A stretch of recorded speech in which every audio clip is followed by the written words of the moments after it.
Tardes, jóvenes. Bueno, como ya se dijo, hoy día tenemos mitad del paquete, de 6 a 8 y de 8 a 10 solo un riñón, ¿no?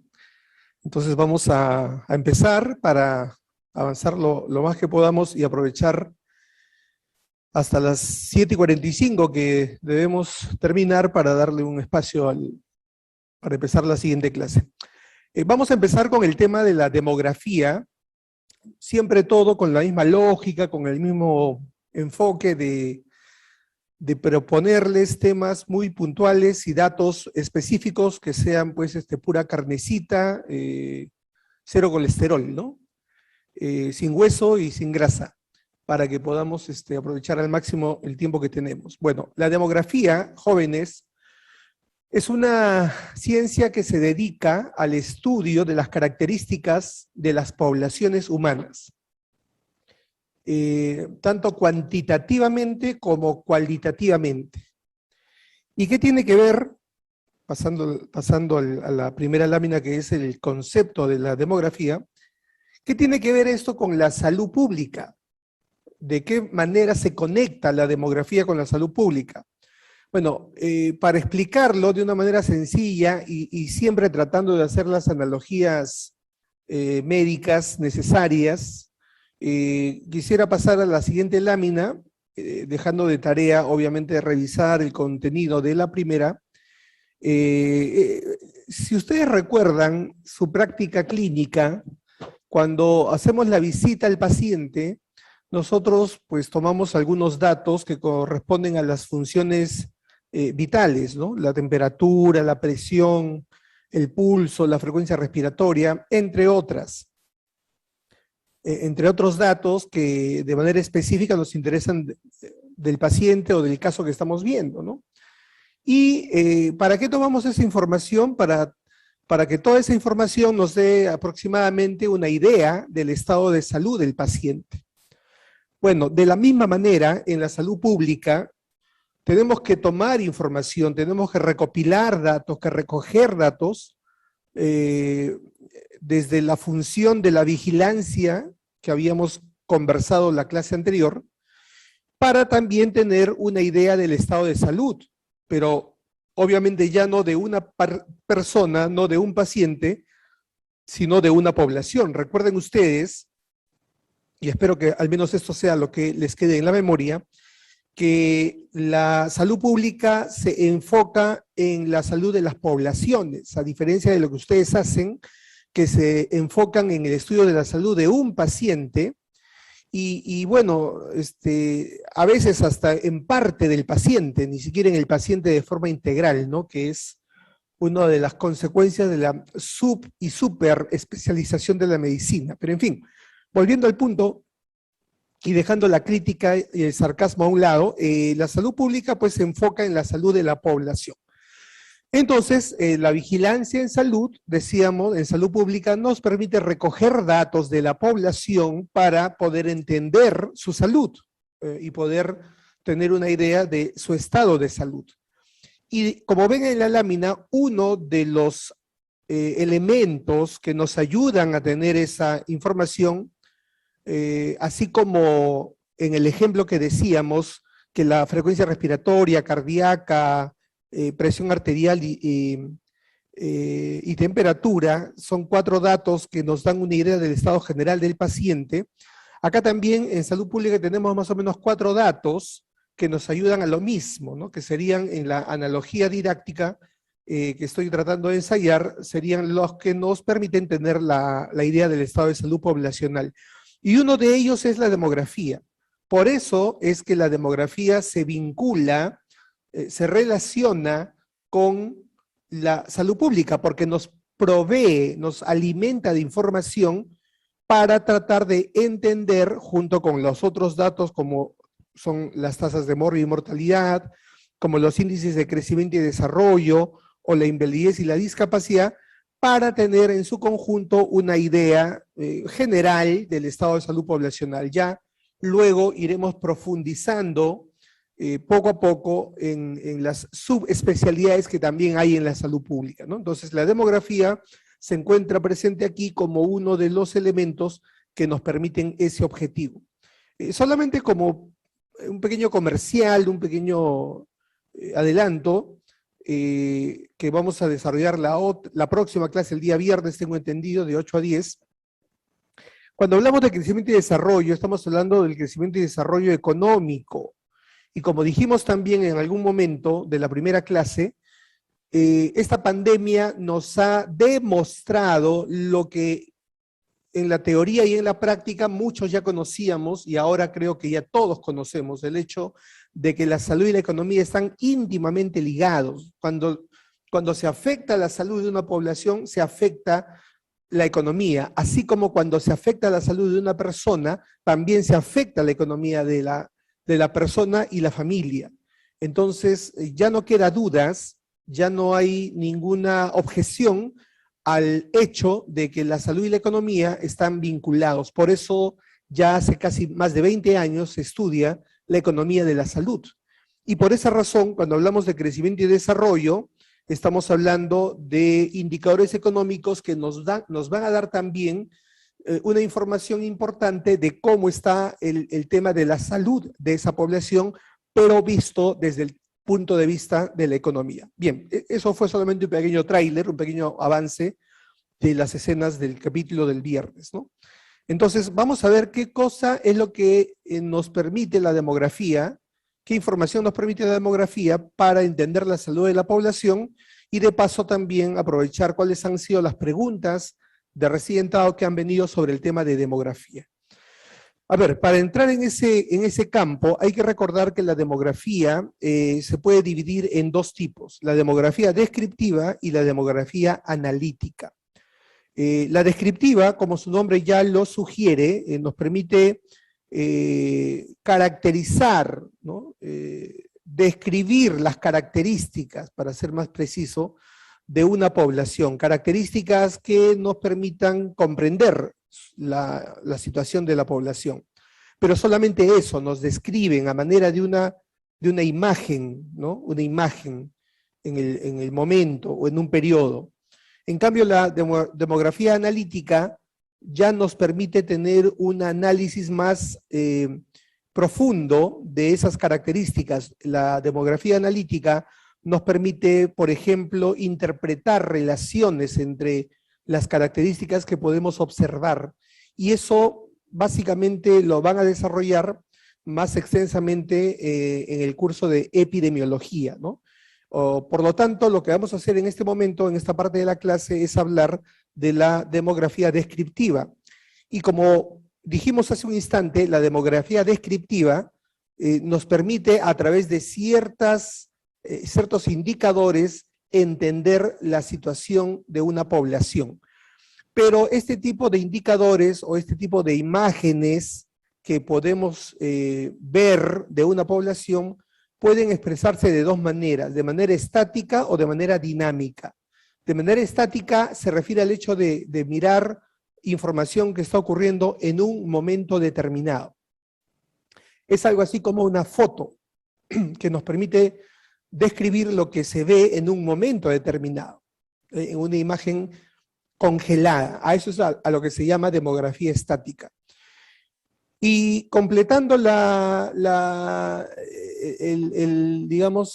ejemplo, cuando hablamos de dinámica, ya no veríamos una foto, sino veríamos lo que ocurre a lo largo de un tiempo, los cambios que se pueden observar a lo largo de un periodo, como si se tratara de un video, ¿no es verdad? Entonces, sea foto o sea a través de un video, la demografía se convierte en algo parecido a lo que nosotros conocemos como el diagnóstico por imágenes, ¿no? Nosotros en medicina clínica usamos las imágenes también para poder tener una idea del diagnóstico que estamos pensando en el paciente. Bueno, exactamente esa función es la que hace la demografía en la salud pública. La demografía viene a ser algo así como el servicio de apoyo al diagnóstico por imágenes, ¿no? Tanto a niveles de imágenes estáticas como de imágenes dinámicas, ¿no? Pero ¿cuál es la imagen más importante dentro de estas diferentes herramientas que podemos usar en la demografía estática. Existen evidentemente muchas herramientas, los mapas de riesgo, por ejemplo, ¿no? Los gráficos, las tablas, todas imágenes cuya información nos permiten tener una idea de las características más relevantes o importantes que nos interesan estudiar en una población. Pero quiero hacer un punto aparte por la importancia de describir tal vez una de las imágenes más importantes de la demografía estática, y me refiero, como ya se han dado cuenta, a la pirámide poblacional, ¿no? La pirámide poblacional, vieja conocida de muchos de nosotros que voluntaria o involuntariamente alguna vez la hemos visto en algunas publicaciones, esta imagen a manera de pirámide en muchos casos, que le llamamos popular y cariñosamente pirámide poblacional, no es en realidad otra cosa que un instrumento demográfico y específicamente de la demografía estática. Ahora, el nombre pirámide poblacional, como seguramente ustedes ya sospechan, es un nombre coloquial, ¿no? Es un nombre cariñoso, pero en realidad, ¿qué cosa es una pirámide poblacional en senso estricto? Académicamente, una pirámide poblacional es un histograma. En otras palabras, es un gráfico estadístico, ¿ya? ¿Qué es un histograma? También esto lo veremos un poco más ampliamente cuando hagamos estadística 1, que creo que es la única que vamos a hacer también, en donde se les va a decir que el histograma es un gráfico de barras en el cual la característica más importante es que las barras están juntas unas con otras, lo que lo diferencia del gráfico de barra simple, que es también otro instrumento estadístico, otro gráfico estadístico en el cual las barras que se usan en este tipo de gráfico están separadas, ¿ya? Entonces, anatómicamente, para reconocer un histograma simplemente tenemos que ver un gráfico de barras, pero que están juntas, ¿no? Que están, digamos, casi pegadas unas con otras. Y estas barras pueden estar en forma vertical o pueden estar en forma horizontal, como es el caso de la pirámide poblacional. Muy bien, entonces la imagen que estamos mirando en el círculo corresponde, pues, digamos, a un histograma de vértice ancho y de base ancha y de vértice agudo, lo que a ojos vista nos da la impresión de una pirámide tal como conocemos que es una pirámide, ¿no? Por eso, pues, no fue muy difícil de repente que alguien la mirara y le dijera, oye, esta es una pirámide, ¿no? Entonces, recuerden que ese es el nombre correcto, es un histograma.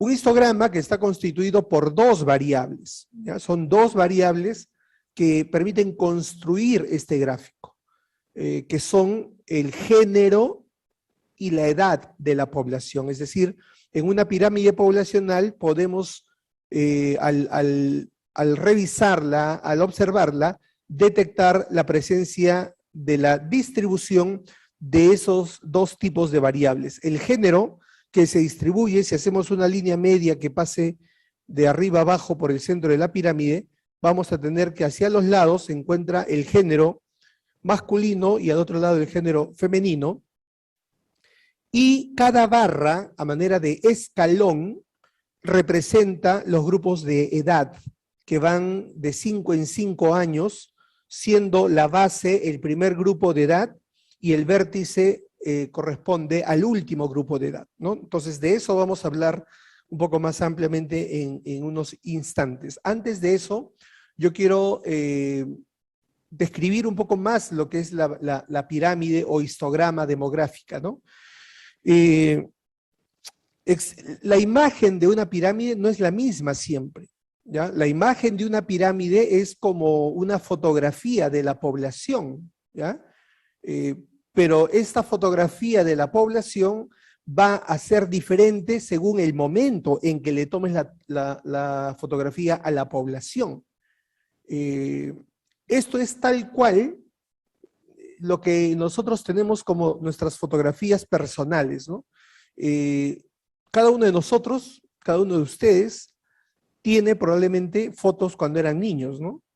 ¿Sí? ¿Se acuerdan? Ahí tienen en la colección las fotos de sus 5 años, por ejemplo, cuando eran bonitos, ¿sí? Y ahora tienen fotos seguramente a los veintitantos años. Entonces, si tú te das cuenta y comparas y pones juntas la foto de tus 5 años y de los veintitantos, te vas a dar cuenta pues que han habido cambios, cambios importantes, en algunos casos dramáticos, ¿no? Eh, y eso ha sido producto ¿qué? Del desarrollo, producto del desarrollo biológico de las personas. Bueno, algo así, para que me entiendan mejor, sucede con las poblaciones. Las poblaciones son entes vivos, no son entes estáticos o inertes. Por lo tanto, conforme pasa el tiempo, las poblaciones también se desarrollan y por lo tanto sus imágenes también cambian. Por eso, cuando tú tomas la fotografía, entre comillas, de una población, no va a ser igual a la que se tomó hace 50 años o la que tomarás dentro de 50 años más a esa misma población. Y eso nos permite reconocer básicamente 3 tipos de pirámides, ¿no? La pirámide llamada progresiva, la pirámide estancada y la pirámide regresiva. Miren, y miren lo interesante de cómo estas pirámides nos dan información distinta, ¿no? La pirámide progresiva es aquella pirámide de base ancha y de vértice agudo, es decir, es la pirámide propiamente dicha, aquella que tiene la imagen propia de una pirámide. En cambio, la pirámide estancada también puede notarse una forma piramidal, pero un poco más tosca, ¿no? Ya no tan fina como la imagen primera. Y la imagen de la pirámide regresiva, evidentemente ya cuesta un poco más de esfuerzo imaginarnos una pirámide. Ya da más la impresión de una torre o algo así. Entonces, sin embargo, se le sigue llamando pirámide porque ese es el nombre coloquial. Pero lo importante en esta parte de la explicación es que entendamos que las imágenes van a ser diferentes según el momento histórico en el que nosotros tomamos la foto a una población. Ahora, esas son las 3 formas normales, pero también hay formas anormales, ¿no?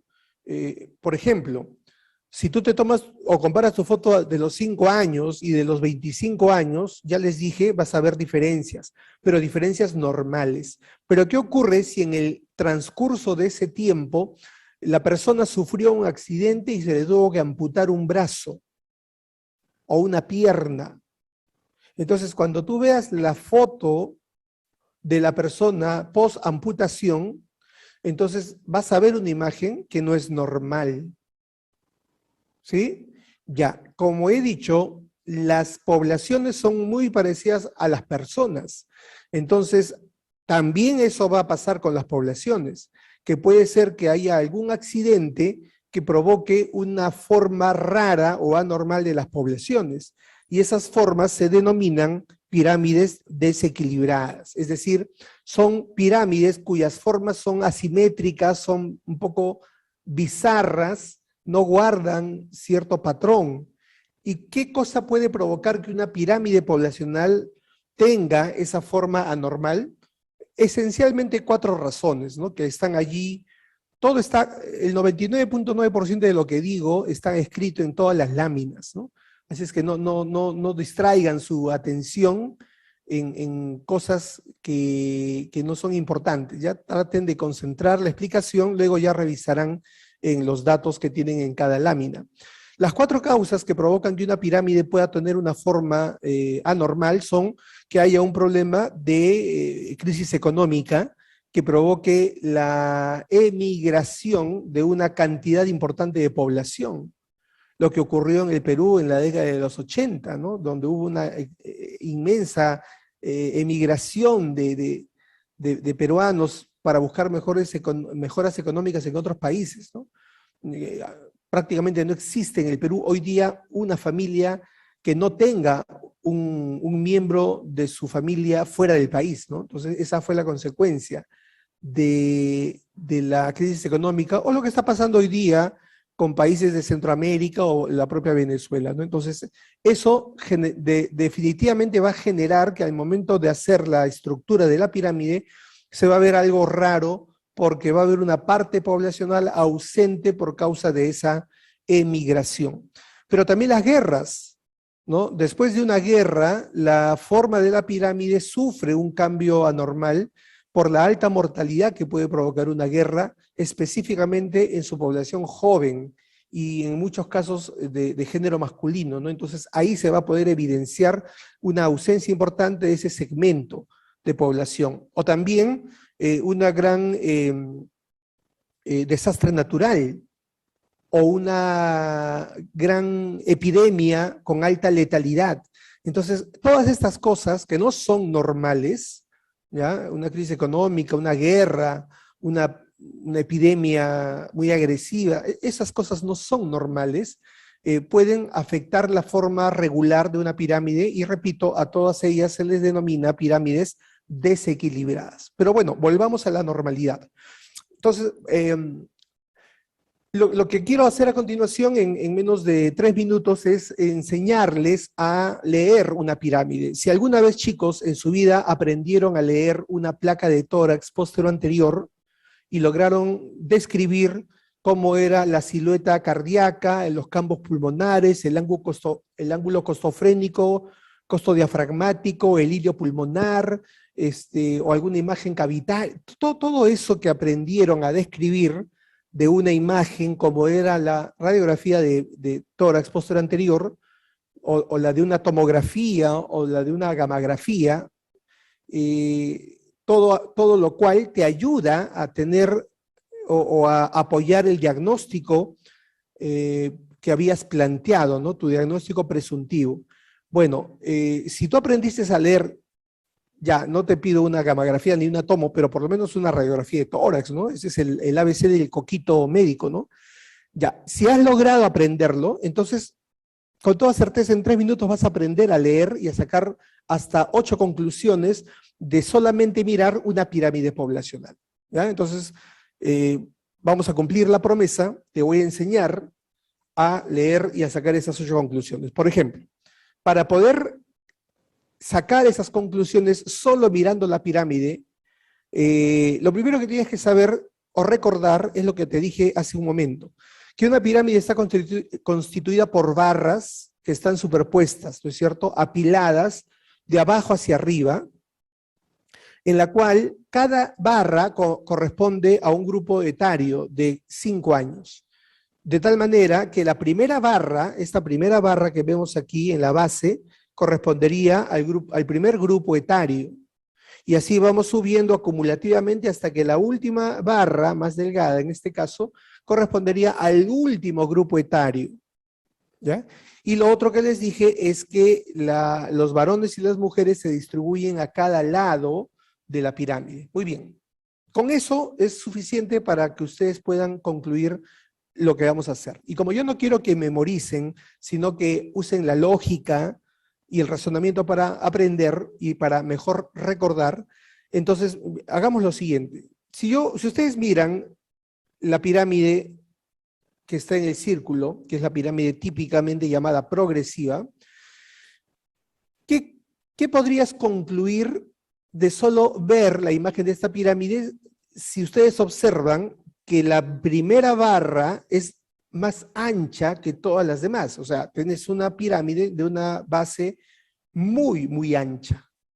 Si tú recuerdas que esa primera barra corresponde a los niños en sus primeros años de vida, lo lógico y lo razonable sería interpretar que esta es una población en la que existen muchos niños, ¿no? ¿Y por qué habrán muchos niños? Porque hay muchos nacimientos. Entonces, una primera conclusión es que en este tipo de pirámide, o mejor dicho, este tipo de pirámide refleja la situación de una población en la que están ocurriendo muchos nacimientos, ¿ya? Y eso traducido a los indicadores epidemiológicos o demográficos sería, podríamos interpretarlo a través de 3 indicadores, y esas serían las 3 primeras conclusiones. Al mirar una pirámide con esa forma, yo puedo decir y confirmar categóricamente que aquí hay una alta tasa de natalidad, ¿ya? Es decir, hay muchos nacimientos que se mide a través de la tasa de natalidad. O también puedo decir que hay una alta tasa de fecundidad, o puedo decir que hay una alta tasa global de fecundidad. Ojo, atentos, ¿ah? Los tres indicadores que he mencionado son diferentes. Se miden de manera diferente, pero miden lo mismo. ¿Qué cosa miden? Los nacimientos. ¿Ok?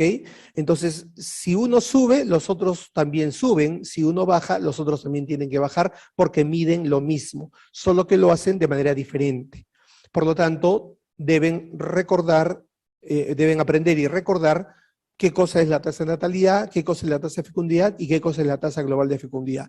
¿Dónde está eso? En las siguientes láminas, tranquilos, ¿ya? Tranquilos, todo está bajo control. Ahí están tus tres primeras conclusiones. Luego, si tú miras la siguiente barra de la pirámide, la que está a continuación de la primera, ¿qué te debe llamar la atención? ¿Qué es lo que observas? Que la segunda barra se angosta rápidamente. ¿Y qué cosa es la segunda barra? Es el siguiente grupo de edad. ¿Y qué cosa explicaría que se angoste rápidamente de la primera barra a la segunda barra? Haya un angostamiento evidente. Significa, ojo, puro razonamiento, que no todos los niños que estuvieron en el primer grupo de edad llegaron al segundo grupo de edad. ¿Y eso cómo se explica? Por una alta mortalidad infantil. Cuarto indicador, alta mortalidad infantil. Y si hay una alta mortalidad infantil, por efecto aritmético, matemático, habrá también una alta mortalidad general, porque la mortalidad general incluye a la mortalidad infantil. Si aumenta la mortalidad infantil, eso empuja a un aumento de la mortalidad general. Ya van 5, ¿eh? 5 características. Ahora, sigamos viendo la pirámide y veamos qué pasa en la parte alta de la pirámide. Lo que es evidente es que en la parte alta la pirámide se empieza a angostar rápidamente. Y si nos acordamos que la parte de arriba es donde están los grupos de edad mayores, es decir, los adultos mayores, y vemos que en esa parte de la pirámide está muy estrecha las barras, ¿qué significa? ¿Que hay muchos o que hay pocos ancianos? Significa que hay pocos ancianos. Y si hay pocos ancianos, ¿qué es lo que pasó? Pasó que no todos los que nacieron llegaron a tener una edad de adulto mayor, o en todo caso son muy pocos los que llegaron a tener una edad para ser adulto mayor. Y eso epidemiológicamente, ¿cómo se traduce?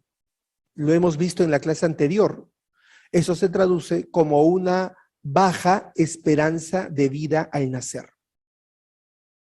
Ya van 6, ¿eh? Y si hay una baja esperanza de vida al nacer, ¿quién estará alto? ¿Se acuerdan que este indicador, la esperanza de vida, tenía su némesis, su antagonista? ¿Quién era? El ABPP. Entonces yo puedo concluir solo mirando la imagen de esta pirámide que en esta población hay un alto ABPP, ya van 7. Te dije 8, ¿no? Ya. Entonces yo te pregunto, si tú ves una pirámide poblacional de una población X y te presentan esta imagen en la que tú recuerdas que se puede concluir de que hay una elevada natalidad, fecundidad, alta mortalidad infantil, baja esperanza de vida, altos años de vida perdidos, y te preguntan, ¿estas características corresponden a una población rica o a una población pobre? Sin mucho análisis, ¿no? Sin consumir muchos ATPs, la respuesta es rápida. A una población pobre. En una población pobre nacen muchos niños y se mueren muchos niños y la gente no llega a ser anciana en cantidades importantes. Y entonces estas características de esta imagen nos refleja las características demográficas de una población pobre. ¿Y cómo se llamaba la pirámide, chicos? Progresiva, con P de pobre. Pero como dije, esa es la octava conclusión, ¿no es cierto? La pirámide progresiva es típica imagen de un país pobre.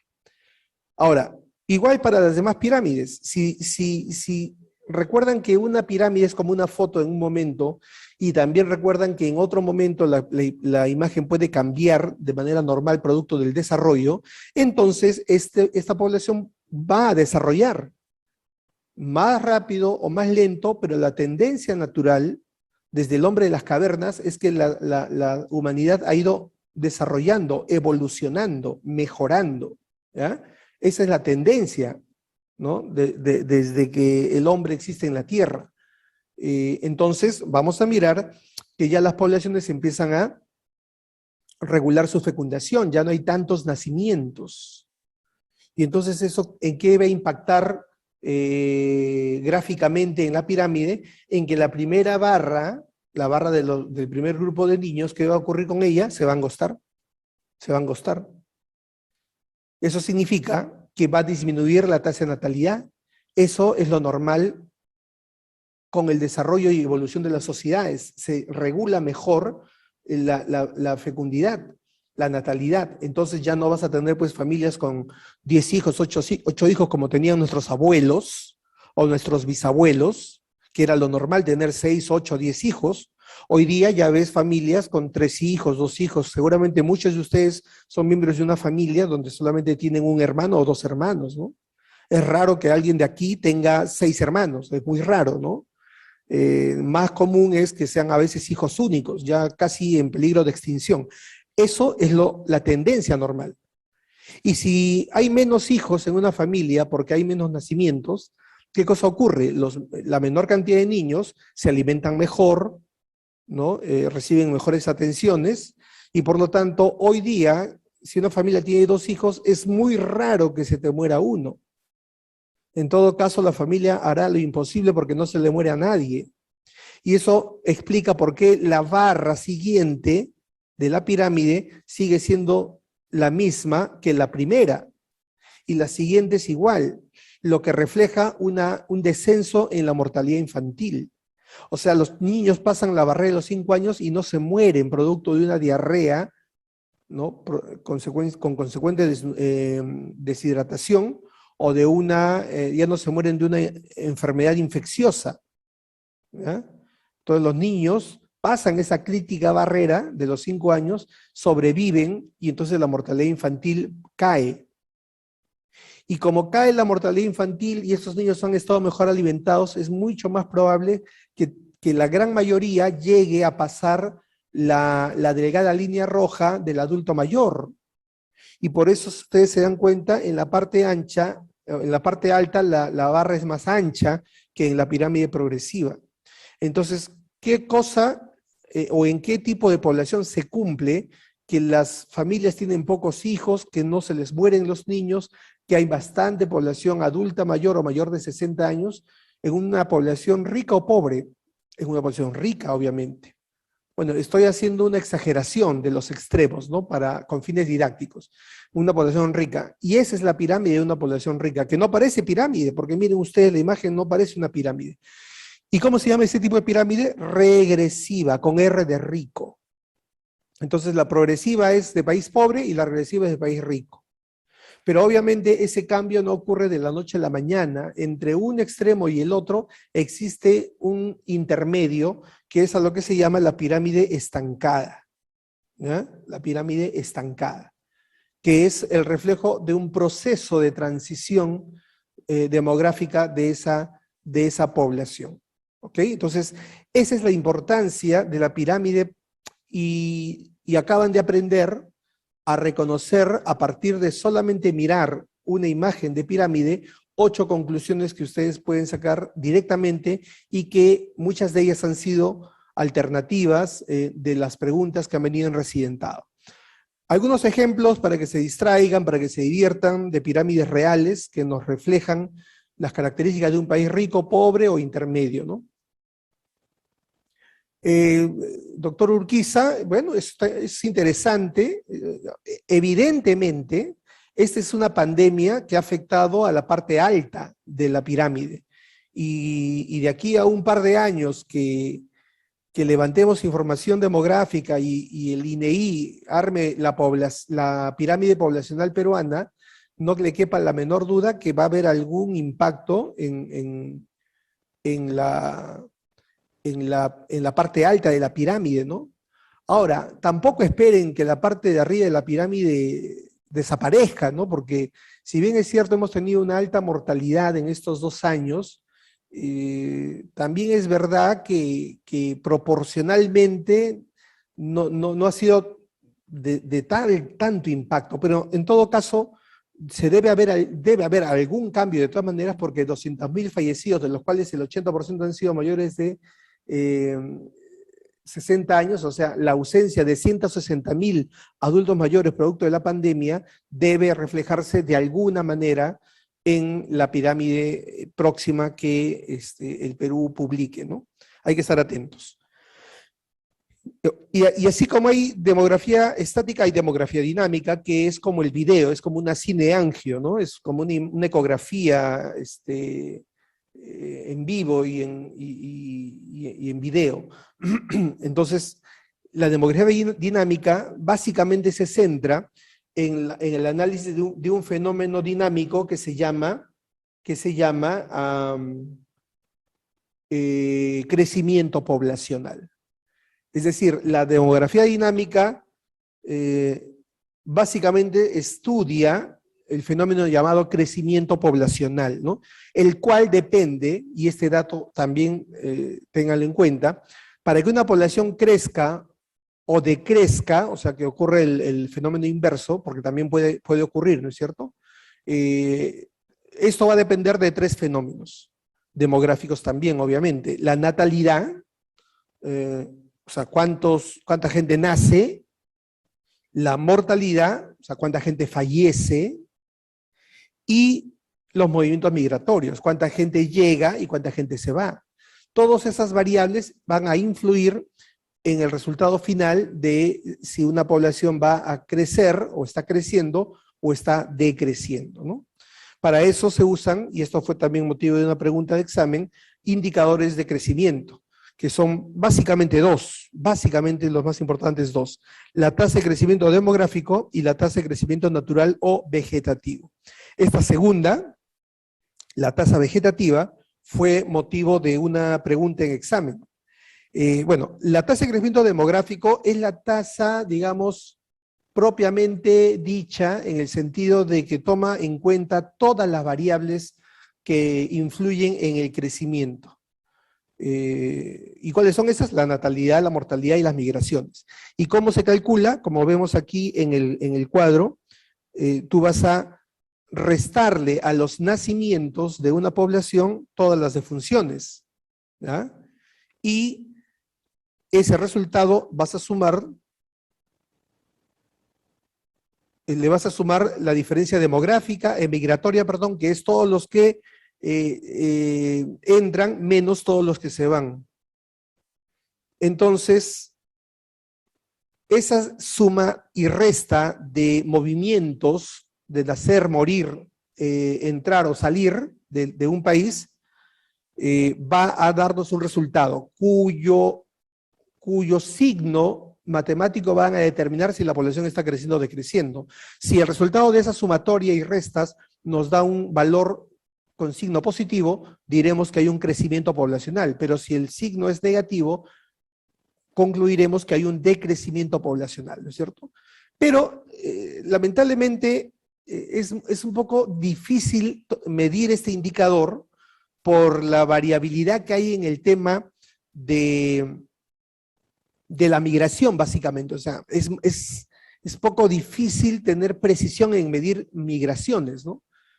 Más aún en estos tiempos de crisis a nivel mundial, ¿no?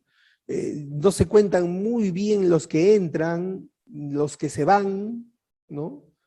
Entonces, este indicador como que no es muy fiable, por lo tanto, se prefiere más en términos prácticos el otro indicador que se llama la tasa de crecimiento vegetativo, que es en la práctica uno de los que más se usan para medir este fenómeno.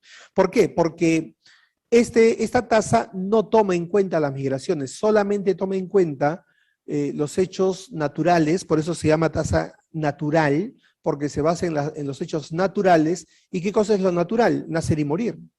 Entonces, la tasa de crecimiento vegetativo o natural solo se calcula tomando en cuenta estas dos variables. Ahora, ¿cómo se calcula? Hay dos formas. Una, como ven aquí la primera, a los nacimientos le resto las defunciones y ese resultado lo divido entre la población media, o sea, el promedio poblacional. Y la otra manera es restándole a la tasa bruta de natalidad, la tasa bruta de mortalidad.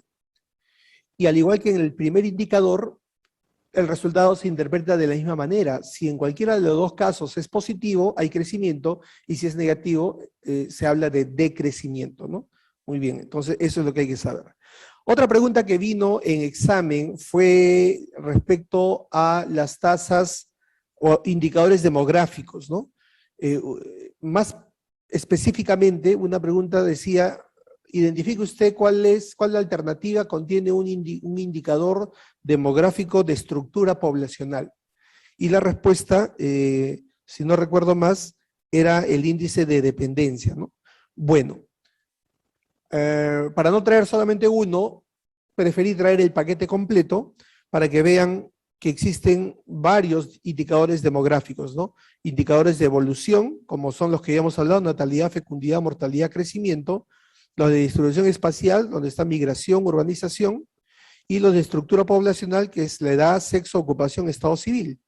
Entonces hay que estar atentos porque puede venirte una pregunta respecto a los indicadores que corresponden a cada área o a cada aspecto demográfico que se quiera preguntar en el examen, ¿no? Por favor, atentos con este cuadro que es muy valioso. Y otros indicadores demográficos ya en más extenso, tanto su descripción como su forma de cálculo, están en las siguientes láminas, ¿no? Acá está la tasa de natalidad o tasa bruta de natalidad, la tasa de fecundidad y la tasa global de fecundidad. Recuerden que les dije que estos son tres indicadores que miden lo mismo, o sea, miden el fenómeno de los nacimientos, pero lo miden de manera diferente. Y es muy importante que conozcan y comparen las diferencias de uno y otro, ¿ya? Cuando tenemos una pirámide progresiva, recuerden que esos tres indicadores suben, y cuando tenemos una pirámide regresiva, esos tres indicadores bajan, ¿no? Luego tenemos otros indicadores demográficos más, como la tasa de mortalidad, supervivencia, esperanza de vida, los años de vida perdidos y las tasas de migración. Entonces, estos son algunos conceptos breves de los indicadores demográficos más importantes, ¿no? En las siguientes láminas también, para que vean algunos datos, digamos, los más recientemente publicados. La pandemia bloqueó la actualización de estos datos. Pasado todo esto, seguramente el próximo año actualizaremos más información, pero estos son algunos datos que tienen que tomar en cuenta. Miren, por ejemplo, en nuestra pirámide poblacional, la cantidad de hombres y mujeres es prácticamente la misma, estadísticamente, ¿no? Estos parecen los resultados de la votación, ¿no? De las elecciones últimas, pero no, es la distribución poblacional por género. O sea, hay casi tantos hombres como mujeres, ¿ah?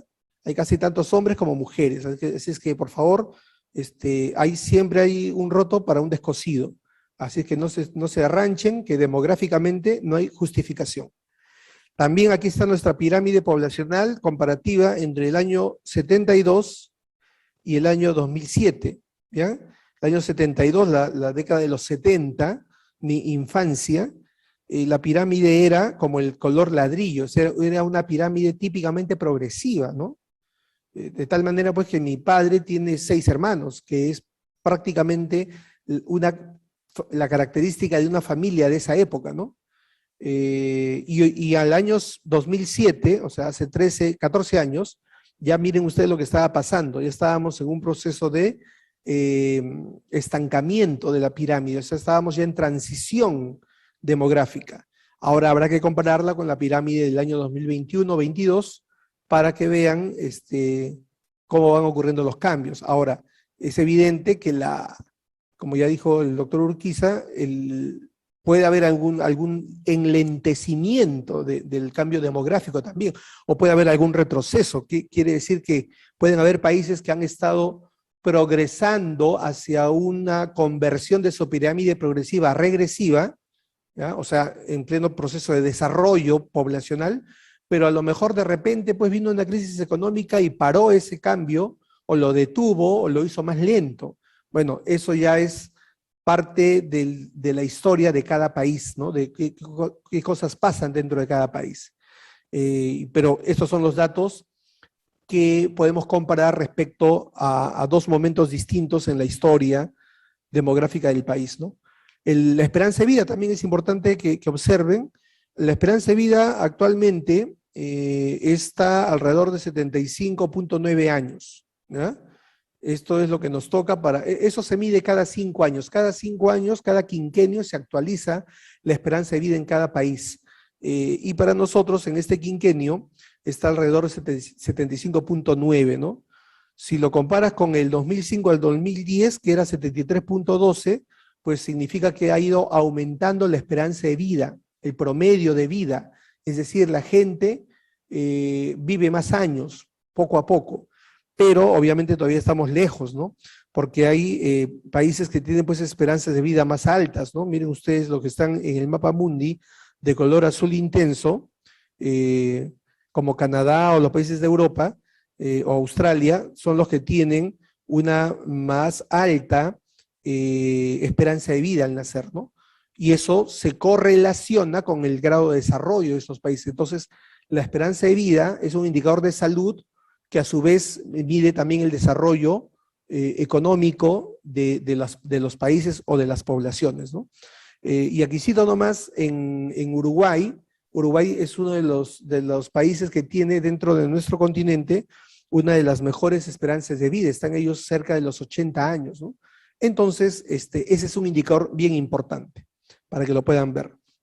También la relación que hay entre la pobreza, ¿no? Y cómo ha ido cambiando la pobreza a lo largo del tiempo, conforme ha ido desarrollándose las poblaciones. Eso también impacta en una reducción de la pobreza, ¿no?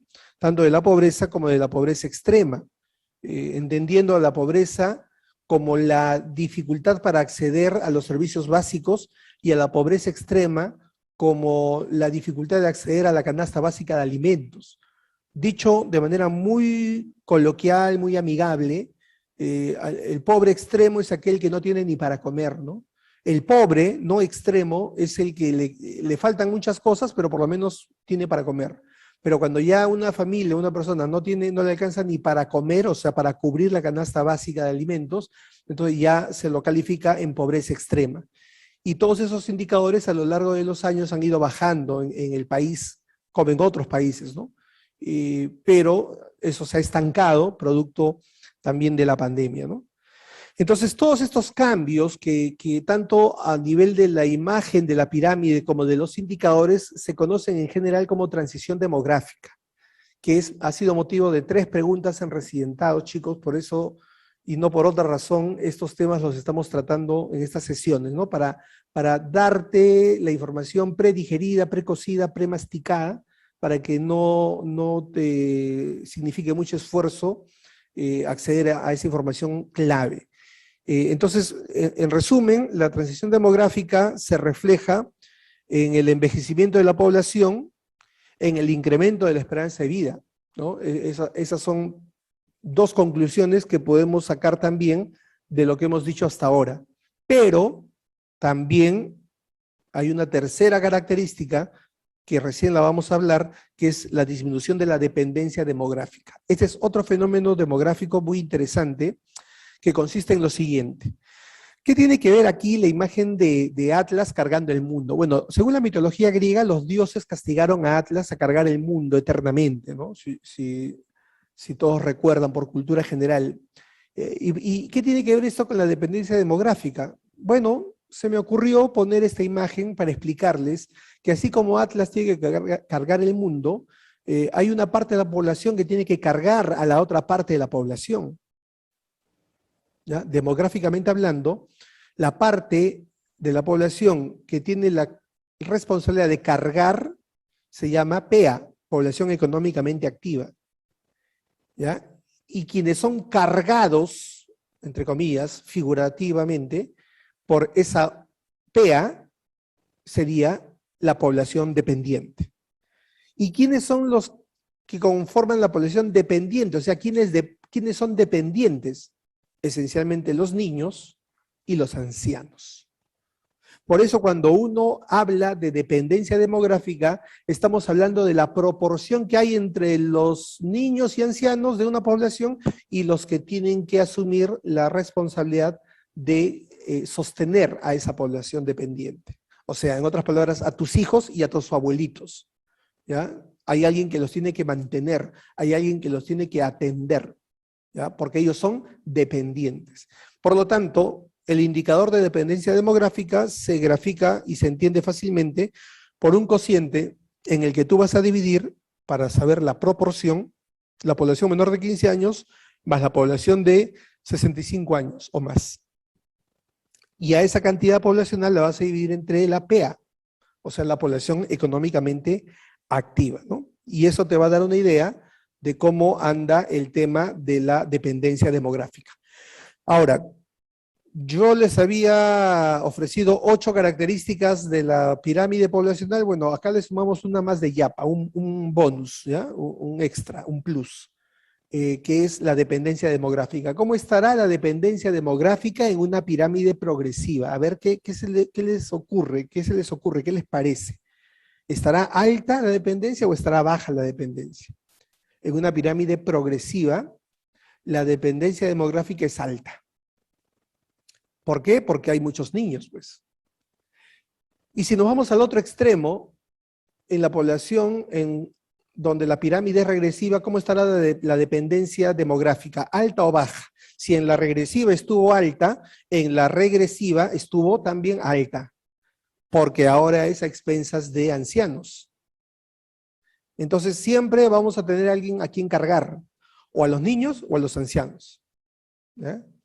Pero acá ocurre un fenómeno interesante.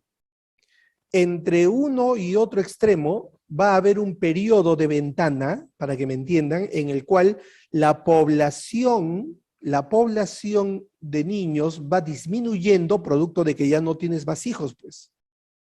Producto de que ya no se te ocurre materializar la descabellada idea de tener 11 hijos y solamente tienes 2 o tienes 3. ¿Ya? Entonces eso provoca que la dependencia vaya bajando, ¿ya? Hasta que luego empiece el otro momento en que la dependencia vuelve a subir porque pues la gente empieza a vivir más años, ¿no?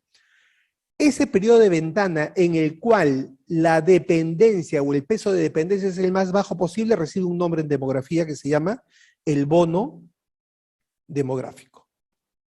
¿Ya? ¿Qué es el bono demográfico? Es ese periodo en la historia de toda población en donde su peso de dependencia es el más bajo posible. ¿Y por qué es importante este indicador? Porque ese es el periodo en el que todas las poblaciones tienen la oportunidad de mejorar su crecimiento y desarrollo. En el Perú, por ejemplo, se ha calculado prepandemia, esto podría sufrir algunos cambios, se ha establecido que estamos en el periodo del bono demográfico. Seguramente por esa razón, desde hace 3 décadas que más o menos empezó esto, el Perú ha ido mejorando en diferentes aspectos, no solo la economía, porque estamos aprovechando el bono demográfico, pero en algún momento ese bono se nos va a acabar como se les ha acabado a países que adelantaron su desarrollo comparado al nuestro, ¿no? ¿Y cuándo será eso aproximadamente? Según esos cálculos decía, aproximadamente en el 2070. O sea, nos queda todavía 50 años, o bueno, les queda, ¿no? Para ser optimistas, ya me lo contarán por Ouija, cómo irá por allá en los años 2070. En esas épocas, ya el Perú, años más, años menos, sufrirá de problemas también como los países ricos que hoy sufren de problemas. Ya tendremos los problemas de los ricos, chicos, porque los ricos también lloran, ¿eh? Entonces allí vamos a tener los problemas de los ricos, pues ya no tendremos los problemas de los pobres, pero al fin tendremos nuevos problemas, ¿no? Y ese es el periodo demográficamente importante llamado bono demográfico. ¿Ya? Entonces, eso es importante. El envejecimiento que ya lo conocemos, ¿no? Hay que llegar, es bueno aumentar la edad, pero con calidad, pues, ¿no? Si me dicen a mí, oye, ¿quieres vivir hasta los 100 años? Claro, ¿por qué no, no? A ustedes, chicos, les convendría vivir hasta los 100 años, ¿por qué no? ¿No es cierto? Imagínate, no estarían ni en la cuarta parte de su vida, ¿no? Imagínense cuántos años más tendrían para seguir postulando. Entonces, obviamente a todos nos conviene vivir más años, pero hay que vivir con calidad, pues, ¿no? Porque si vas a llegar a los 80, así arrastrando los pies, tampoco, ¿no? Mejor me bajo en la esquina. Pero llegar a los 100 años con cierta lucidez y cierta independencia, si el ser humano logra llegar a eso, entonces bienvenido sea, ¿no? Bienvenido sea. Además que ya algunos estudios publicaron hace algunos años que el ser humano, por más que viva lo mejor posible y en las mejores condiciones posibles, repito, no significa que va a ser inmortal, ¿no? O sea, mientras mejor vivas, mientras mejor te alimentes de manera más saludable, etcétera, vas a vivir más. Si tú tomas en cuenta que en la Edad Media, siglo XII, siglo XIII, la esperanza de vida del ser humano era más o menos 30 años, 30 años. ¿Por qué tan joven se moría en promedio la gente? Por las guerras y por las enfermedades, pues, ¿no? Entonces, si tú te sacas tu cuenta que como ser humano hemos evolucionado de 30 años de esperanza de vida a 85 años en los países desarrollados, entonces fíjate cómo ha cambiado ese detalle. Pero repito, esto no significa que esta es una línea al infinito y más allá. O sea, la inmortalidad está lejos de ser una realidad todavía. Lamento ser yo quien les dé la noticia, ¿no? Pero sí hay un límite de vida biológico estimado que es de 120 años. O sea, en algún momento, alguna de las generaciones futuras estará hablando de esperanzas de vida de 105, 110 años. Imagínense, ¿no? Lamentablemente, muchos de los que estamos acá ya no lo podremos ver, y si creen en la reencarnación, ojalá les toque, ¿no? Pero la idea es llegar a un envejecimiento con calidad de vida. Ese es el objetivo. Ahí está la esperanza de vida, ya les indiqué de qué se trataba. Este es un promedio que va a ir variando según dentro de cada país, según cada región. Acá les dejo la tabla de indicadores, ¿no? Según esta tabla, la región que tiene la menor esperanza de vida es Huancavelica y la que tiene la mayor esperanza de vida es Callao, Tacna, por ahí. Entonces, pero el promedio está en 75.9 años, ¿no? Bueno, otros gráficos más que ya se los voy dejando para que lo puedan ir aprovechando. Aquí lo único que quiero expresarles en esta lámina es que la esperanza de vida tiene una relación con la pobreza, ¿no? De tal manera que a mayor pobreza, menor esperanza de vida. El estrato 1 o quintil 1 de pobreza, ese es el de mayor pobreza, es el que tiene menor esperanza de vida. Y el estrato 5, que es el de menor pobreza, es el que tiene mayor, este tiene menor y este tiene mayor esperanza de vida. Entonces, la esperanza de vida se relaciona de manera inversa con la pobreza, ¿no? A más pobreza, menos esperanza. A menos pobreza, más esperanza de vida. Y, por lo tanto, su antagónico, su némesis, funciona al revés, ¿no? A mayor pobreza, mayor ABPP. A menor pobreza, menor ABPP. ¿Sí? ¿Se entiende, no?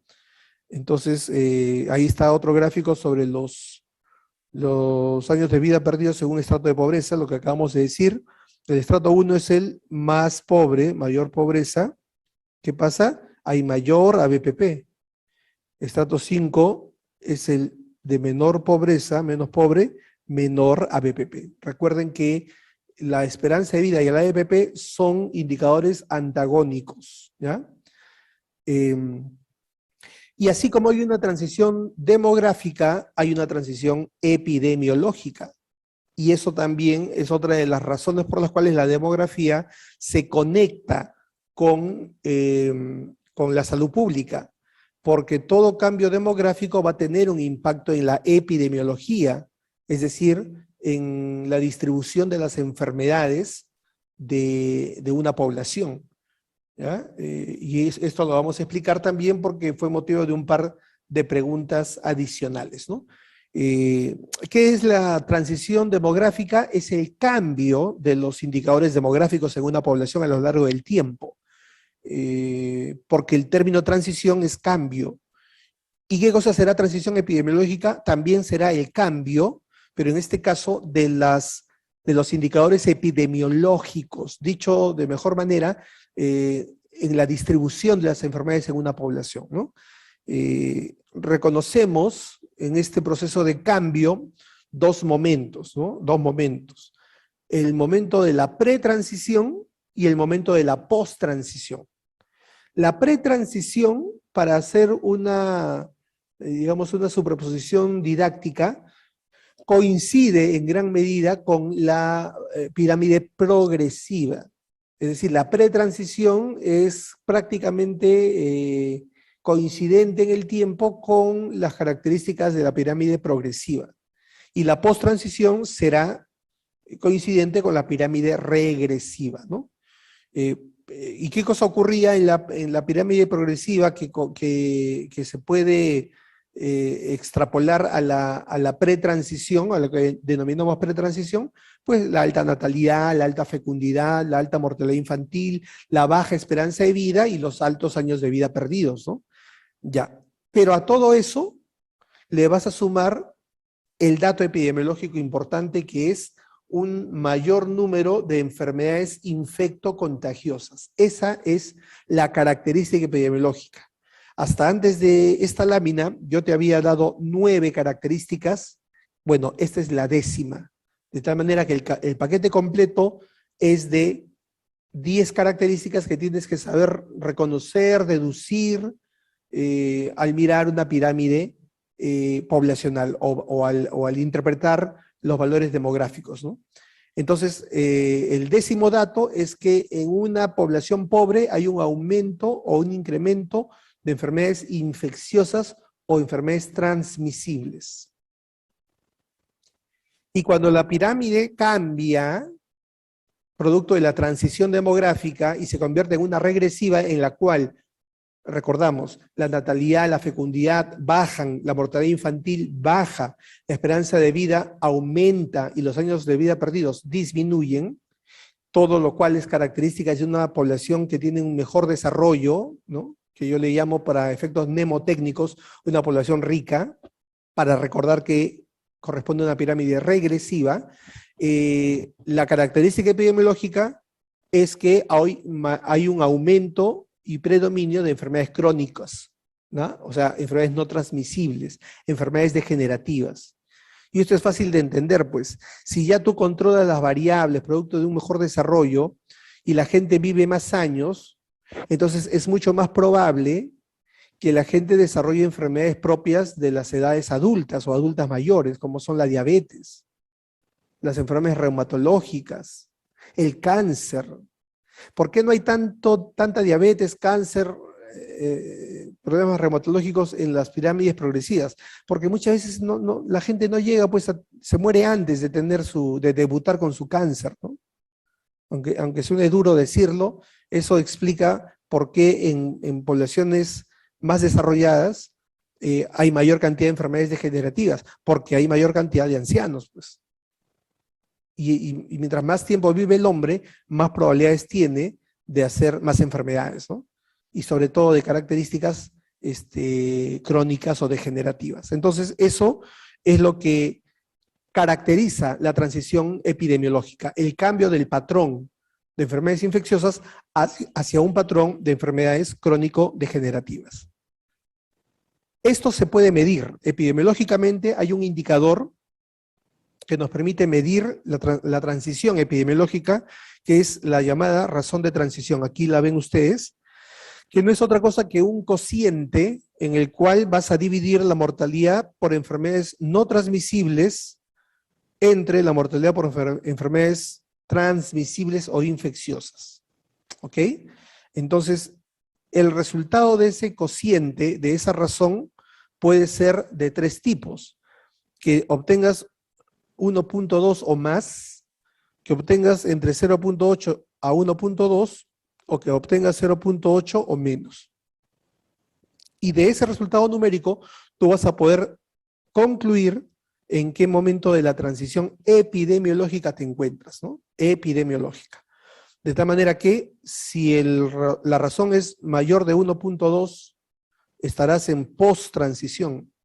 Si es menor de 0.8, será pre-transición. Y si estás entre 0.8 y 1.2, estás en proceso de transición. En el Perú, la medición reciente, última que se ha hecho, nos arroja una razón de transición de 2.4. O sea, estamos en post-transición. Epidemiológicamente hablando, significa casi que de 4 enfermedades, 2.4 son crónicas y 1.6 son infecciosas. ¿Ya? Y eso explica el por qué hoy día hay un incremento importante en el país de enfermedades crónicas sobre enfermedades infecciosas, ¿no? Lo que va a influir también en otros aspectos del sistema de salud. Entonces, resumiendo, y para pasar a la última, vamos a hacer la mitad de la próxima clase para llegar hasta las 7:45, o sea, vamos a avanzar media horita, pero para poder resumir todos estos cambios que hemos revisado, hay que entender primero que la transición demográfica, que consiste en el cambio de los indicadores demográficos, va a repercutir en un cambio en la economía de los países, porque vuelvo a repetir, la mejora de las condiciones de vida, del desarrollo de una población, mejora inevitablemente su condición de vida, ¿no? Económicamente hablando. Por eso vuelvo a insistir que la salud y la economía están íntimamente ligadas. Y al mejorar los indicadores demográficos y la economía, esto también va a influir en el cambio del patrón de enfermedades, lo que acabamos de hablar, que se resume en el cambio del patrón infeccioso a un predominio en el patrón de enfermedades crónicas. Claro, estoy hablando de promedios, ¿eh? Porque dentro del país hay regiones y hay zonas en las que todavía hay más enfermedades infecciosas que crónicas, ¿no? Las regiones o provincias de mayor pobreza, como son en Huancavelica, en Ayacucho, en Puno, ¿no? Apurímac, son regiones en donde hay lugares en donde todavía las enfermedades infecciosas, las neumonías y las diarreas infantiles están aumentando la mortalidad en estos grupos de edad. Es evidente, pero si hablamos en términos promedio, entonces esa es la tendencia, ¿no? Hay un predominio general de enfermedades crónicas. ¿Y esto qué va? ¿Acá acaba la historia? No. Esto va a significar una transición también de los servicios de salud. Entonces, ustedes chicos que van a elegir una especialidad para el resto de su vida útil, piensen bien dónde van a trabajar y cómo están los cambios demográficos y cuál es la proyección de los cambios epidemiológicos en los próximos 30 años que te queda de vida útil, ¿no? 30, 35, ¿ya? Jugando descuentos, ponte 40 años. Ya. ¿Qué enfermedades van a predominar en el lugar donde piensas radicar, residir? Y entonces tú tienes que adaptarte a esa nueva tendencia, a la proyección de cuáles van a ser las enfermedades que generen mayor demanda del sistema de salud. ¿Sabes por qué? Porque eso va a reflejarse en un cambio en las características de los servicios de salud. Hoy día, y la proyección hacia futuro, pues es que se van a necesitar muchos más especialistas que atiendan enfermedades crónicas de todo tipo. Ya no me pidas también que te diga, doctor, yo terminé una vez esta clase y un alumno vino y me dijo, doctor, ¿a qué postulo? Y yo qué sé, pues, pero solamente te doy el dato para que hagas un buen análisis y tomes una buena decisión. Porque mira, no sé, pues si hace 8, 9, 10 años terminaste el colegio y decidiste postular a medicina, ingresaste y terminaste la carrera, hoy día estás en otro momento en el que tienes que tomar otra decisión importante, ¿no? Bueno, lo único que te puedo decir es que pues no te vuelvas a equivocar, ¿no? Ahora trata de analizar mejor el futuro y ver por dónde puedes desarrollar lo que tu vocación te manda, y que puedas vivir dignamente de ello, ¿no? Esa es la reflexión con la que quiero terminar esta primera clase de hoy. Para poder entrar a la segunda clase, vamos a hacer, como repito, la mitad, para dejarlo pendiente para el día viernes, ¿no? Vamos a hablar entonces de la economía de la salud, que fue la promesa que hice desde el primer día que nos conocimos, ¿no? ¿Cómo es que la economía y la salud se vinculan? ¿De qué manera hay una relación entre economía y salud? ¿Por qué esto es tan importante? Bueno, vamos a tratar de responder esas preguntas y esas curiosidades que generan el tema, ¿no? En principio hay que entender qué cosa es la economía, ¿no? La economía, bueno, ahí ustedes van a leer algunos conceptos, pero yo quiero dejarles el siguiente concepto o el siguiente mensaje respecto a la economía. La economía es una ciencia que nos ayuda, en general, en cualquier campo de la actividad humana, nos ayuda a tomar buenas decisiones respecto al uso de recursos para lograr ser más eficientes. ¿Qué cosa era ser eficiente? Lograr resultados con el menor costo. Entonces, para que tú puedas tomar una decisión eficiente, es decir, lograr tus objetivos, pero con el menor costo posible o el menor uso de recursos posible, requieres tener un apoyo en alguna ciencia que te dé algunas pautas o algunos indicadores para que tú logres tomar esa decisión correcta, ¿ya? Así como alguna vez nos enseñaron a tomar la mejor decisión respecto a un parto, a un trabajo de parto, y poder decidir si le dábamos chance vaginal o la entrábamos para una cesárea, igual la economía te ayuda a tomar una decisión en un campo diferente, pero dentro de la salud también, ¿no? Entonces, esa es la importancia de la economía. Y como el médico en general es una persona cuya función esencial es tomar decisiones, yo no sé si habiendo terminado el pregrado, chicos, y con todo el trabajo que han hecho hasta hoy día en su corto kilometraje, se han dado cuenta, pero la esencia del médico, el trabajo del médico, nuestros profesores nos prepararon para tomar decisiones. O sea, yo diría que la medicina se resume en la profesión a través de la cual tomamos decisiones. Cuando se trata de la medicina clínica o asistencial, las decisiones tienen que ser respecto a tu paciente. Pero cuando se trata de la salud pública, las decisiones tienen que ver básicamente con recursos, con el uso de recursos. Y es allí donde la economía se convierte en una herramienta mucho más importante, ¿ya? Y además de eso, existen otras razones por las cuales se demuestra que la economía y la salud están muy vinculadas, si es que a alguno le falta fe o le queda duda. Primero, a más salud, mayor productividad laboral, pues eso no hay ninguna duda. Una persona sana produce, una persona que no está sana no produce o produce mal, produce bajo, ¿eh? Entonces, creo que eso no merece mayor explicación. Segunda razón, mientras más salud hay mayor inversión. ¿Saben por qué?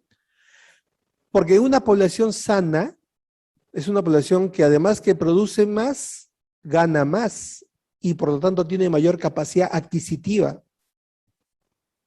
Y los grandes capitales que están dando vueltas por el mundo como satélites buscando a ver dónde aterrizan para invertir y generar trabajo y desarrollo en esas poblaciones, ¿qué cosa es lo que buscan? ¿Ustedes creen que vienen a Perú porque les gusta Machu Picchu o vienen a estudiar la línea de Nazca? No, vienen porque saben que en el Perú, bueno, hasta antes de la pandemia al menos, ¿no? Había un interesante incremento de la capacidad adquisitiva, producto de que la población peruana en su gran mayoría era una población de alta productividad con una interesante mejora en su economía en general. Entonces, aquí es donde aterrizan las grandes inversiones para hacer comercio. Y eso dinamiza la economía, eso es el ABC de la economía, ¿no?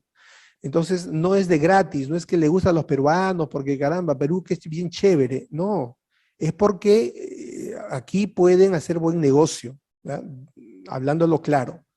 Eh, Cuando la economía va mal y la salud va mal, estos capitales se van, pues, ¿no? Empiezan a cerrar empresas, como está ocurriendo en muchos países donde las cosas lamentablemente están yendo mal desde antes de la pandemia, ¿no? Entonces, esa es otra razón, cómo la salud jala la economía. Y obviamente, una persona, una familia que produce, tiene capacidad de ahorro y hay un incremento también de la capitalización de esa familia, ¿no?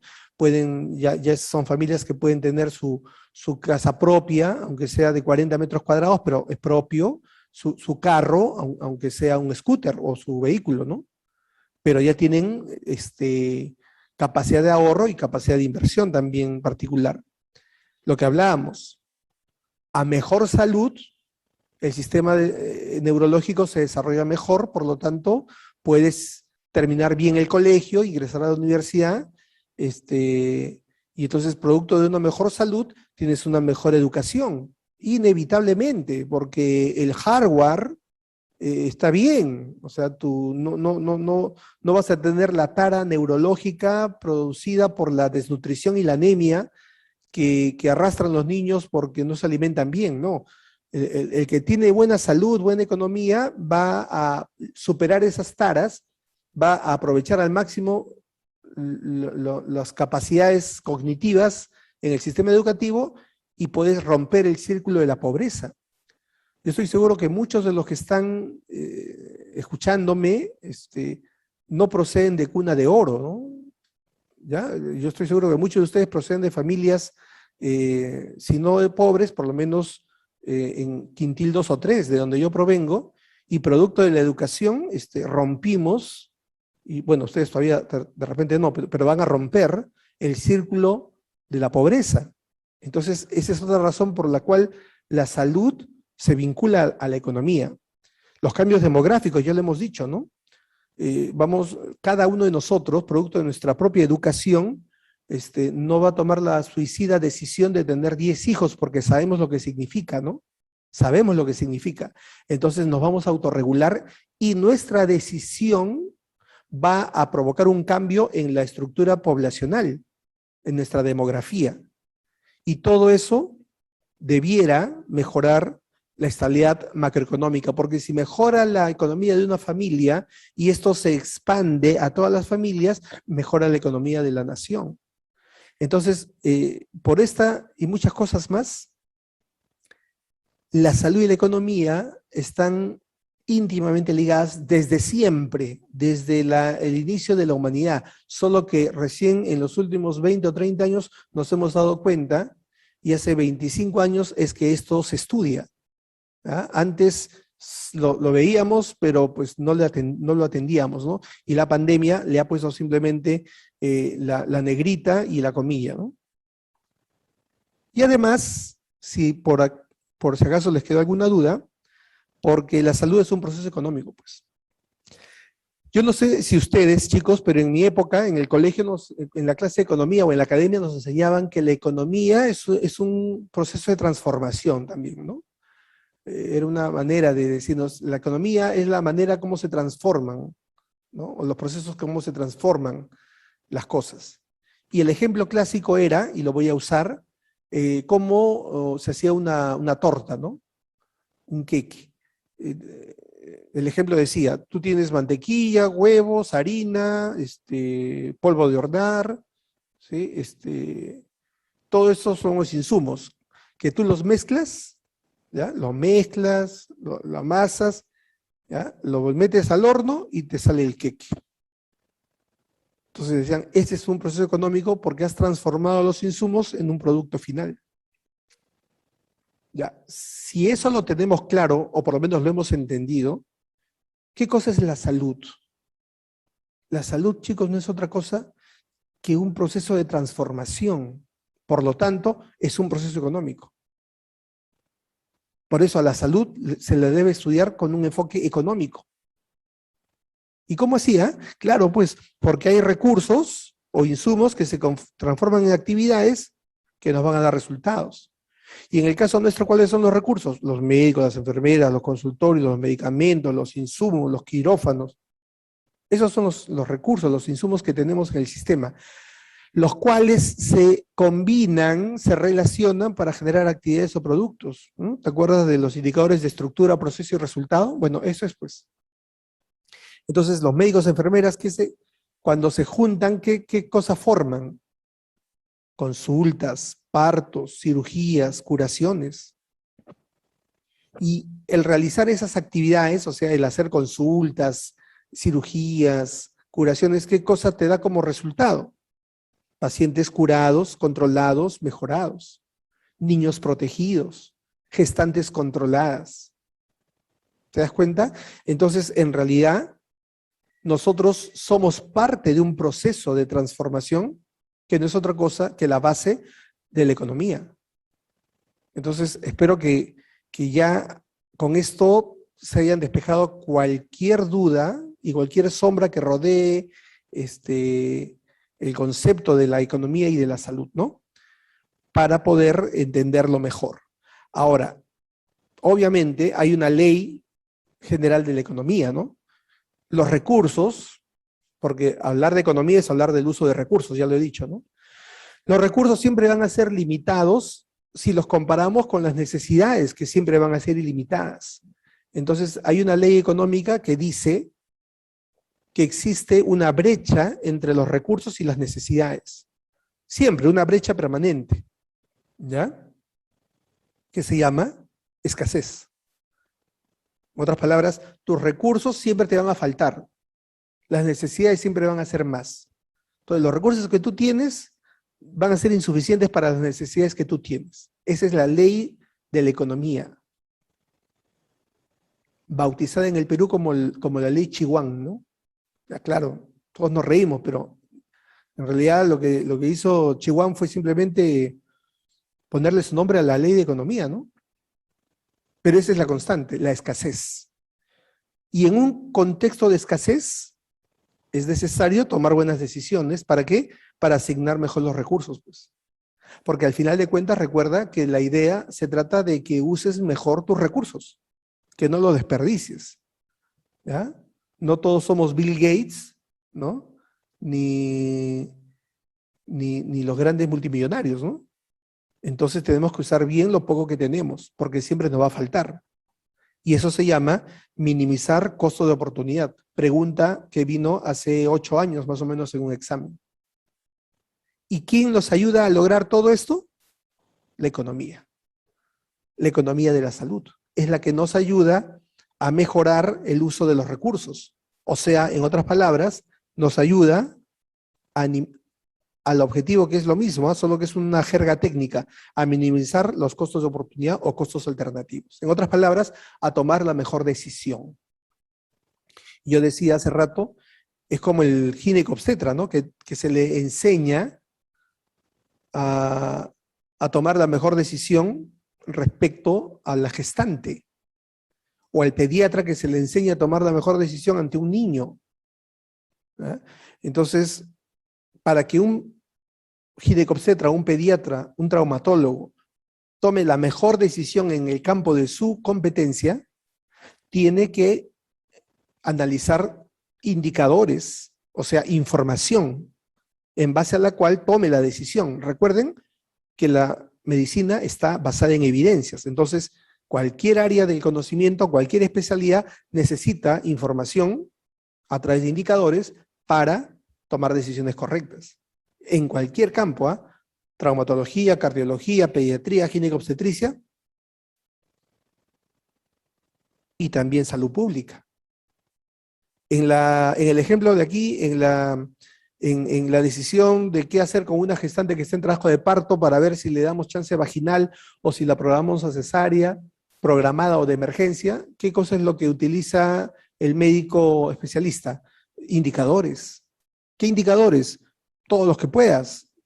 cómo está el sufrimiento fetal agudo, si hay desproporción cefalopélvica, si hay RPM, si hay pérdida de líquido amniótico, ruptura de membranas prematura, si hay preeclampsia, ¿no? Entonces, si tú te das cuenta, el ginecobstetra evalúa indicadores que le van a ayudar a tomar la mejor decisión para la vida de la gestante y de su niño. Bueno, si tú cambias esa figura y pones aquí a un médico que tiene ya no una gestante delante suyo, sino tiene una población delante suyo, y respecto a la cual también tiene que tomar una decisión, entonces te darás cuenta que el conocimiento médico, el conocimiento biológico de la ginecobstetricia o de la pediatría o de cualquier otra subespecialidad o especialidad no te van a ayudar mucho en el campo de la salud pública, ¿no? No te van a ayudar mucho. ¿De qué te serviría que sepas medir el Leopold cuando estás a cargo de una, no sé, pues de una red de salud? O cuando eres gerente de una, del Seguro Social, o eres el director de la región de salud X. ¿De qué te va a servir que sepas los indicadores pediátricos más importantes? De nada, porque la salud pública es otra especialidad, y con esto insisto que para ser salubrista no es solamente ya yo quiero, ¿no? El que levanta la mano es el salubrista, ¿no? O el jefe del centro, o el jefe de la posta, o el jefe de no sé dónde, ¿no? Muchos dicen, no, si yo soy médico, puedo ser jefe. No, pues es como si me dijeras que el ginecobstetra, por ser ginecobstetra, puede ser buen pediatra. No lo va a ser, ¿no es cierto? Bueno, entonces si el ginecobstetra no puede ser buen pediatra, o el mejor pediatra no puede competir con el mejor ginecobstetra, pregunto yo, el ginecobstetra o el mejor pediatra del hospital podrá ser un buen salubrista? Difícil, ¿no? A menos que se especialice, pues, estudie y se prepare.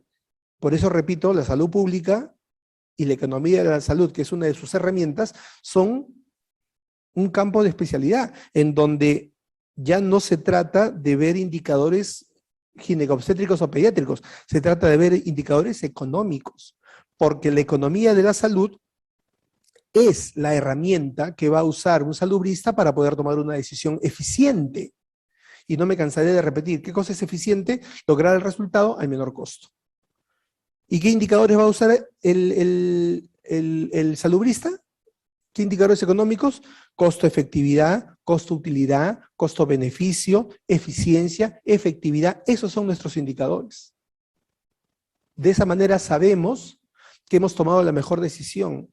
Así como el pediatra, como el gineco sabe a través de sus indicadores que ha tomado la mejor decisión con su paciente.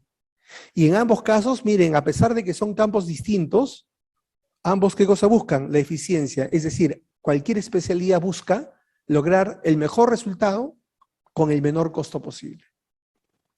¿Y quién te ayuda para eso? La economía de la salud. Entonces, es muy interesante, además que son temas que vienen en el examen. De todo esto que he dicho, ¿qué es lo que te va a ser útil y que vas a tener que aprender para el examen? Por lo menos para el examen, ¿ya? De ahí te reseteas después de que ingreses, pero hasta el examen tienes que saber, ¿qué cosa? Estos indicadores.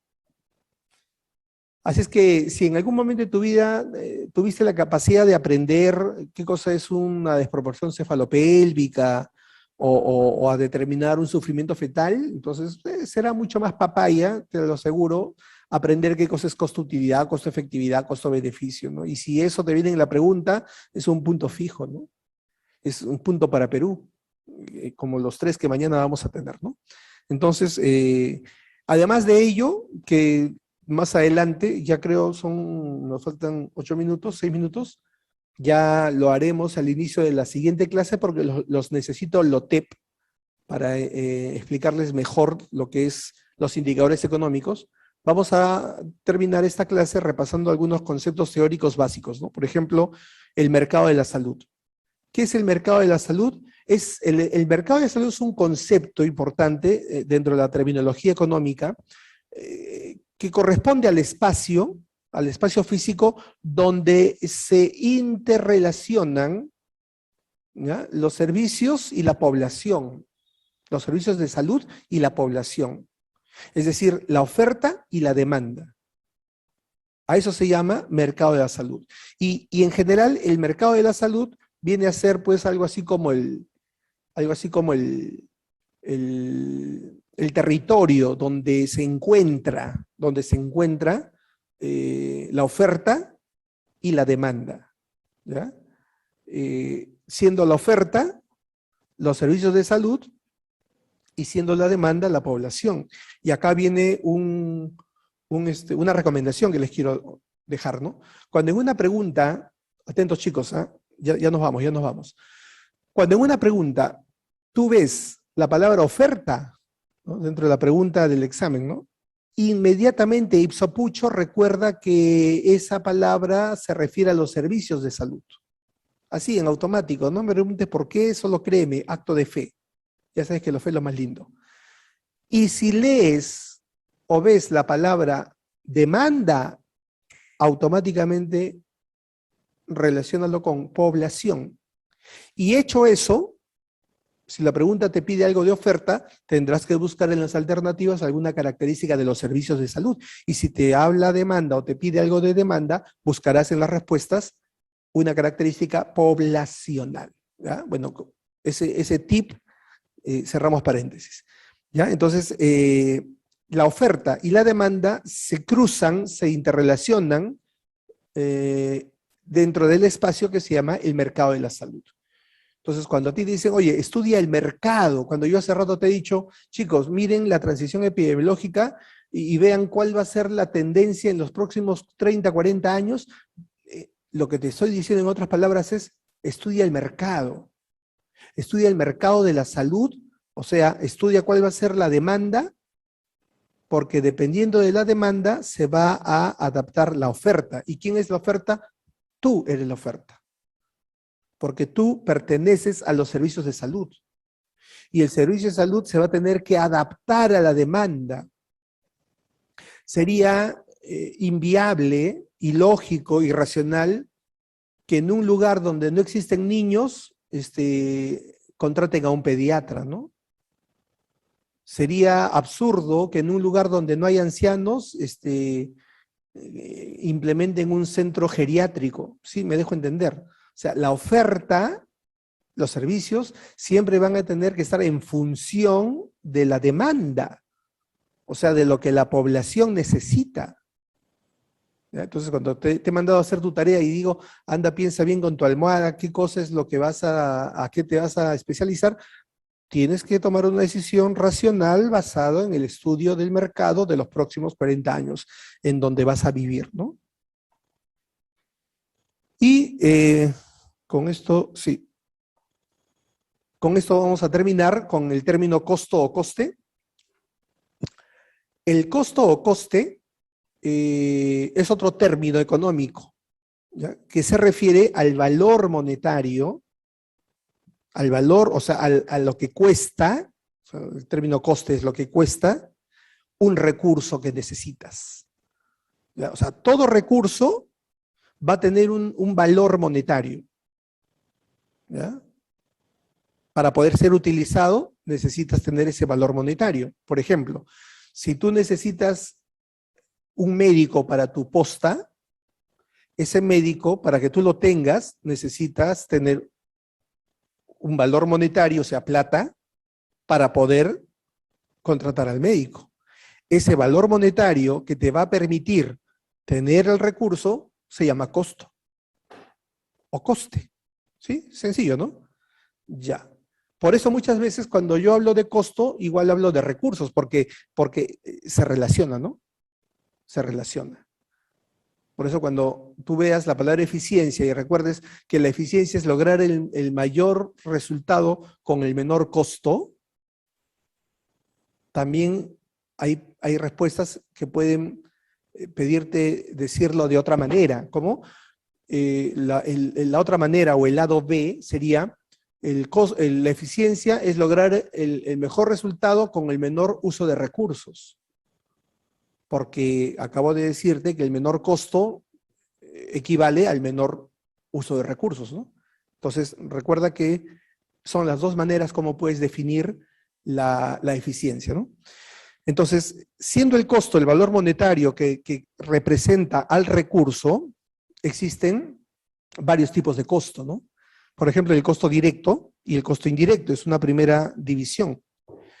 ¿Cuándo se llama costo directo? Cuando el recurso que tú necesitas, ¿ya?, participa directamente en el proceso de salud. Por eso se llama costo directo, porque el recurso lo vas a usar directamente en el proceso de salud. Por ejemplo, un proceso de salud puede ser una cirugía. Entonces, el cirujano sería un recurso que participa directamente en la cirugía. Es más, es el que hace la cirugía. Más directo que eso no hay, ¿no? Entonces, en términos económicos, el cirujano, al ser un recurso que participa directamente en la cirugía, equivale a un costo directo. Y así como hay costo directo, hay costo indirecto, ¿no? Que sería, por comparación, el recurso que no participa directamente, sino que participa indirectamente en ese proceso de salud. Por ejemplo, sigamos con el centro quirúrgico, ¿ya?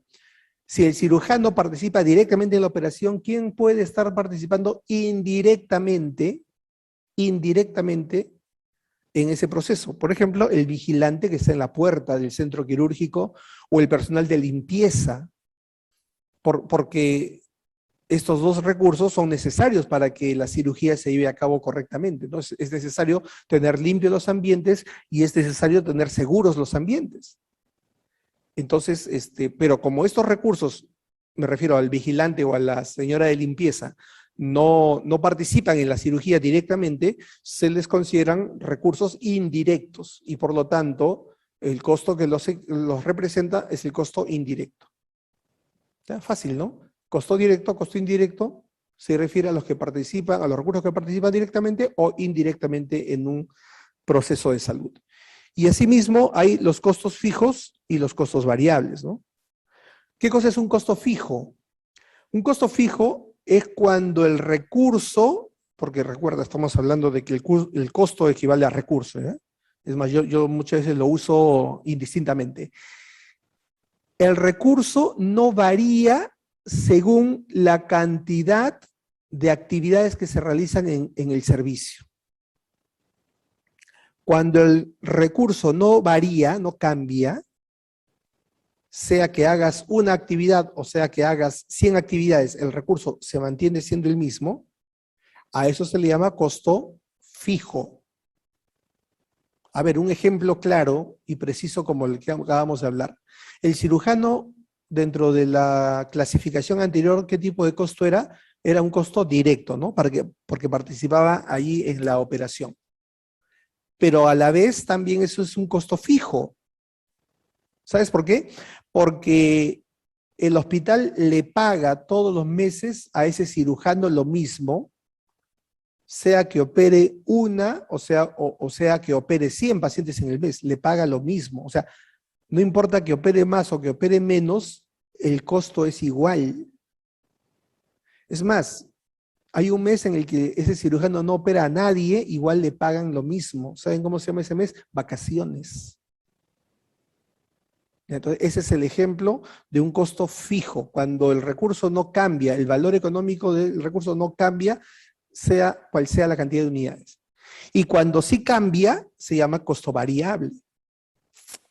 Por ejemplo, las gasas que se usan en una cirugía. Si tú haces una cirugía, vas a gastar como 1. Si haces 30 cirugías, vas a gastar gasas como 30, o sea, 30 veces más. Por lo tanto, la gasa, que es un recurso, sí va a variar respecto a la cantidad de actividades que se hacen. Entonces, como varía a menos cirugías, menos gasa, a más cirugía, más gasas, si hay una variación, la gasa correspondería a un costo variable.